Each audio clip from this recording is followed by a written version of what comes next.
বন্ধু, আল্লাহকে যে হারিয়ে ফেলে, আখিরাতকে যে ভুলে যায়, কোরআনকে যে চিনে না, সেজদাকে যে চেনে না, খোদার কসম তার দুনিয়াতেও কোনো ইজ্জত থাকে না, আখিরাতেও কোনো সম্মান থাকে না।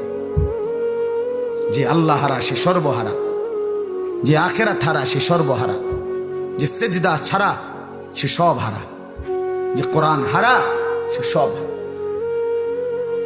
মুসলমান পরিচয় দেওয়ার পরে এই দুই নিয়ামত, আল্লাহর কোরআনের তেলাওয়াত এবং 5 ওয়াক্ত নামাজ, এই দুইটি সম্পদ। দোস্ত আমার, বন্ধু আমার, আমি এই একটা আয়াতে পড়ছি, এটাই বলতেছি এখন, এই দুইটা কথাই এখানে।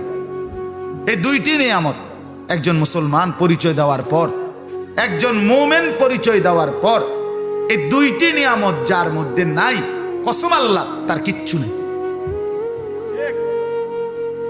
তার কাছে কিচ্ছু নাই। আল্লাহর কোরআনের তেলাওয়াত এটা যে সহি শুদ্ধ করতে পারে না, 5 ওয়াক্ত নামাজ যে পড়ে না, তার মুসলমানের কিচ্ছু নাই, তার ইসলামের কিচ্ছু নাই, তার ইমানের কিচ্ছু নাই। বেটা,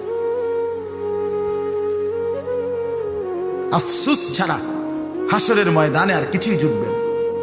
কপাল ইয়া ওয়াইলাতা লাইতানি লাম আত্তাখিজ ফুলানান খলিলা।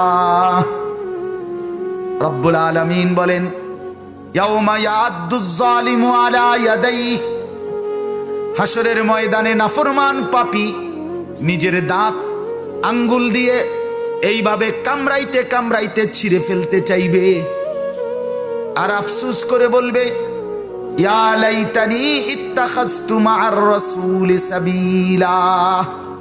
হায় মন্দ কপাল, আমি যদি রাসূলদের কথা অনুসরণ করতাম। ইয়া ওয়াইলাতা লাইতানি লাম আত্তাখিজ ফুলানান খলিলা। হায় আমার বদনসিব, মন্দ কপাল, আমি যদি তাকে বন্ধু না বানাইতাম। এই যে তাকে মানে যে আমাকে গুনাহ শিখাইছে, যে আমাকে নাফরমানি শিখাইছে, যে আমারে নাফরমানির রাস্তা দেখাইছে।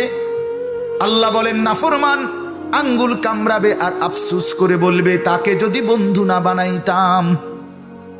লাকাদ আদাল্লানি আনিদ যিকরি বাদা ইদ জাআনি। এরপরে নাফরমান বলবে, হায় আমার আল্লাহর পক্ষ থেকে কত ইমাম, কত খতিব, কত আলেম, কত ওয়াইজ, কত বক্তা, কত আউলিয়া, কত নেককার, কত বুজুর্গান, কত আল্লাহওয়ালা আমার কাছে হেদায়েত, আল্লাহর শরণ, আল্লাহর কোরআন, আল্লাহর জিকির, আল্লাহর ইবাদত নিয়ে এসেছিল, কিন্তু এই দুষ্ট বন্ধুগুলো আমাকে সেই রাস্তা থেকে গোমরা করে দিল।